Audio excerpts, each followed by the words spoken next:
ಕೊನೆಗೆ white rice ಕೊಡ್ತಾರೆ. White rice actually ದಾಲ್ ಗಿಲ್ಲೆಲ್ಲ ಹಾಕೋಬೇಕು. ನಾನು ಎಲ್ಲ ಖಾಲಿ ಮಾಡ್ಬಿಟ್ಟಿದ್ದೀನಿ. ನಮ್ಮ ಸೌತ್ ಇಂಡಿಯನ್ ಬುದ್ಧಿ ಏನು ಅಂದರೆ ಊಟಕ್ಕೆ ಎಂಡಲ್ಲಿ ಮೊಸರನ್ನ ತಿನ್ನಬೇಕು. ಅದಕ್ಕೋಸ್ಕರ ನಾನು ಇದೆಲ್ಲ ಖಾಲಿ ಮಾಡ್ಬಿಟ್ಟಿದ್ದೀನಿ. ಮೊಸರನ್ನ ತಿಂದ್ಬಿಟ್ರೆ ಊಟ ಫ್ರೆಶ್. ಮೊಸರು ಹಾಕೊಂಡು ಗುಜರಾತ್ಗೆ ಹೋಗ್ಬಿಟ್ರೆ ಚಾಕುಲ್ ಕಟ್ ಮಾಡಬೇಕು ಮೊಸರನ್ನ, ಹಂಗಿರುತ್ತೆ. ಒಂದು ಉಪ್ಪಿನಕಾಯಿ ಜೊತೆ ತಿನ್ನೋಣ. ಜೊತೆ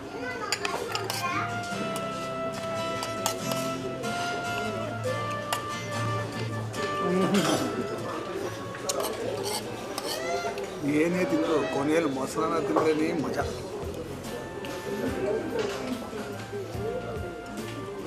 ಎಡೆಗಳು ಸಾಮಾನ್ಯವಾಗಿ ನಾರ್ತ್ ಇಂಡಿಯನ್ಸ್ ಯಾರು ಮೊಸರನ್ನ ತಿನ್ನಲ್ಲ.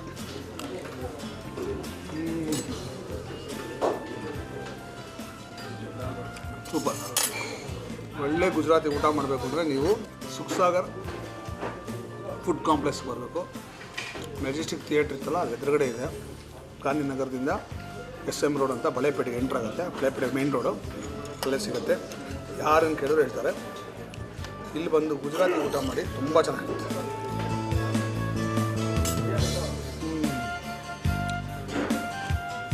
ಅದ್ಭುತ,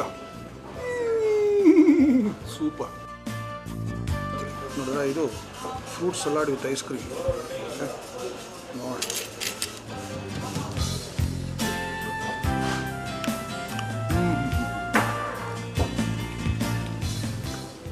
ಎಲ್ಲ ಹಣ್ಣುಗಳನ್ನ ಹೆಚ್ಚಿಬಿಟ್ಟು ಅದಕ್ಕೆ ಕಸ್ಟರ್ಡ್ ಮಾಡಿ ಹಾಕಿದ್ದಾರೆ. ಸಖತ್ತಾಗಿದೆ ಫ್ರೂಟ್ ಸಲಾಡ್.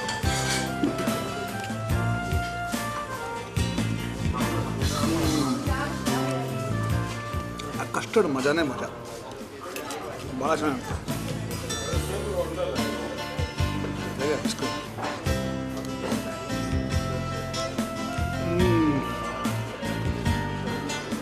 ಹೊಟ್ಟೆ ತುಂಬ ಊಟ ಮಾಡಿಬಿಟ್ಟು ಇದನ್ನು ಹೆಂಗೆ ತಿನ್ನೋದು ಅಂತ ಯೋಚನೆ ಮಾಡ್ತಿದ್ದೀರಾ? ಭಾಳ ಸಿಂಪಲ್. ಒಂದು ಮೂಟೆ ತೆಂಗಿನಕಾಯಿ, ಒಂದು ಮೂಟೆ ತೆಂಗಿನಕಾಯಲ್ಲಿ ಒಂದು 10 kg ರವೆ ತುಂಬೋದು ಕಷ್ಟವೇ? ಹಾಗೆ ನೀವು ಹೊಟ್ಟೆ ತುಂಬ ಊಟ ಮಾಡಿದ್ರು ಇದಕ್ಕೆ ತಾನಾಗೇ ಜಾಗ ಆಗ್ಬಿಡೋದು ನೋಡಿ.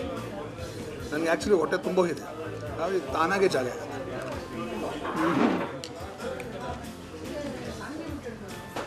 ಅದ್ಭುತ. Very good fruit salad with vanilla ice cream, ತುಂಬ ಚೆನ್ನಾಗಿದೆ. ಸೊ ನೀವು ಯಾವಾಗಾದರೂ ಮೆಜೆಸ್ಟಿಕ್ಗೆ ಬಂದಾಗ, ಸಿನಿಮಾಗೆ ನೋಡೋಕೆ ಬಂದಾಗ, ಮೆಜೆಸ್ಟಿಕ್ ಥಿಯೇಟ್ರ್ ಇತ್ತಲ್ಲ, ಥಿಯೇಟ್ರ್ ಎದುರುಗಡೆ ಸುಖಸಾಗರ್ ಫುಡ್ ಕಾಂಪ್ಲೆಕ್ಸ್ ಅಂತಿದೆ. ಇಲ್ಲಿ ಬಂದು ಗುಜರಾತಿ ಊಟ ಮಾಡಿರಿ. It is totally different. ನಮ್ಮ ಸೌತ್ ಇಂಡಿಯನ್ ಥರ ಅಲ್ಲವೇ ಅಲ್ಲ, ಭಾಳ ಡಿಫ್ರೆಂಟ್ ಆಗಿರುತ್ತೆ, ಭಾಳ ಚೆನ್ನಾಗಿರುತ್ತೆ.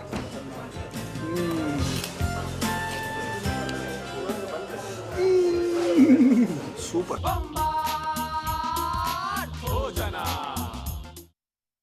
ನಮ್ಮೂರ ಊಟದ ನಂತರ ಮತ್ತೊಮ್ಮೆ ನಿಮ್ಮೆಲ್ಲರಿಗೂ GRB instant mix and masala ಬೊಂಬಾಟ್ ಭೋಜನ ಕಾರ್ಯಕ್ರಮದ ನನ್ನ ಫೇವ್ರೆಟ್ ವಿಭಾಗ ಕೈ ರುಚಿಗೆ ಸ್ವಾಗತ. ಕೈ ರುಚಿ.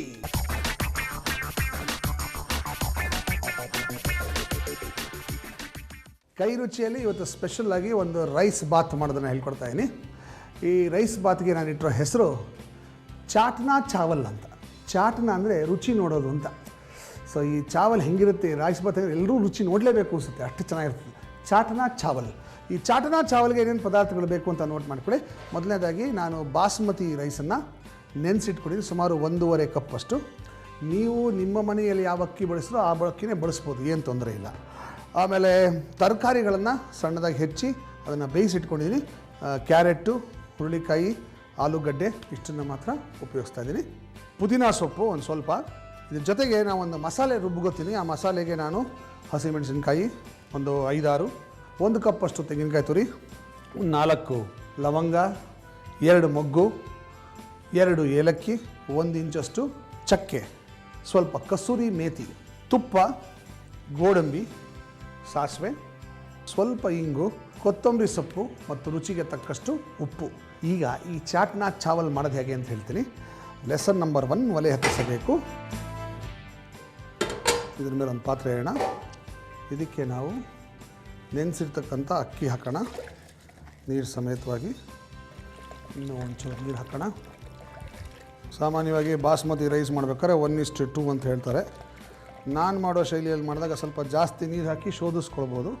ಮುಕ್ಕಾಲು ಬೇಯಿಸಿದ್ರೆ ಸಾಕು. ಸೊ ನೀರಿಗೆ ಒಂದು ಅರ್ಧ ಚಮಚದಷ್ಟು ತುಪ್ಪ, ಒಂದು ಅರ್ಧ ಚಮಚದಷ್ಟು ಉಪ್ಪು ಹಾಕೋಣ. ಓಕೆ, ಇದು ಚೆನ್ನಾಗಿ ಮುಕ್ಕಾಲು ಬೇಯಬೇಕು ಅನ್ನ. ಅಷ್ಟರಲ್ಲಿ ನಾವೊಂದು ಮಸಾಲೆ ರುಬ್ಬಿಕೊಳ್ಳೋಣ.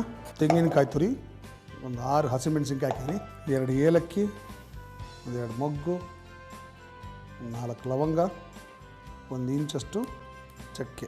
ಸೊ ಈಗ ಇದಕ್ಕೆ ಪುದೀನ ಸೊಪ್ಪು ಹಾಕೋಣ. ಆಮೇಲೆ ಕೊತ್ತಂಬರಿ ಸೊಪ್ಪು ಚೂರು. ನಾನು ಇದನ್ನು ನುಣ್ಣಿಗೆ ರುಬ್ಕೋತೀನಿ. ಅಷ್ಟು ನಿಮ್ಮೆಲ್ರಿಗೂ ಒಂದು ಕಿವಿ ಮಾತು.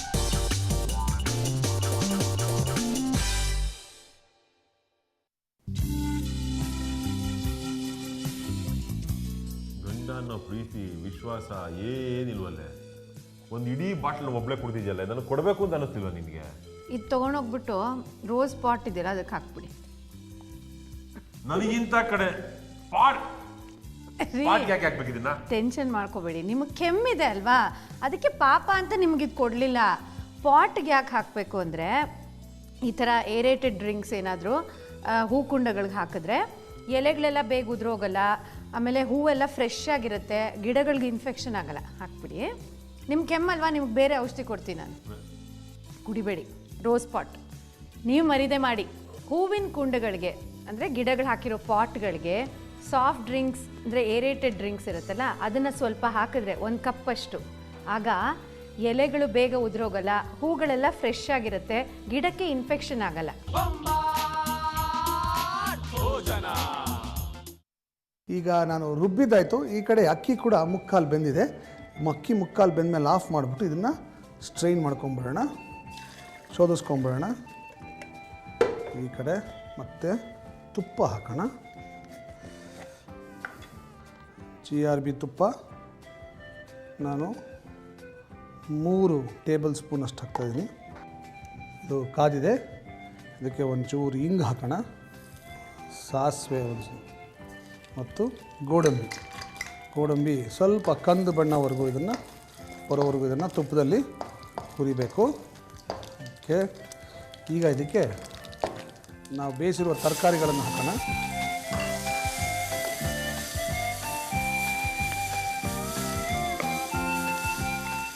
ಈ ತರಕಾರಿಗೆ ರುಬ್ಬಿರುವ ಮಸಾಲೆ ಹಾಕೋಣ. ಓಕೆ, ಕಸೂರಿ ಮೇಥಿ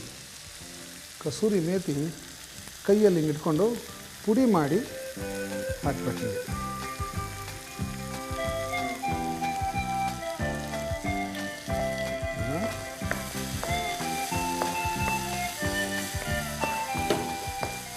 ಇದು ಒಂದು ಸ್ವಲ್ಪ ಹುರಿಬೇಕು, ಹಸಿ ಘಾಟೆಲ್ಲ ಹೋಗಬೇಕು. ಅಲ್ಲಿ ತನಕ ನಿಮ್ಮೆಲ್ರಿಗೂ ಒಂದು ಬ್ರೇಕ್.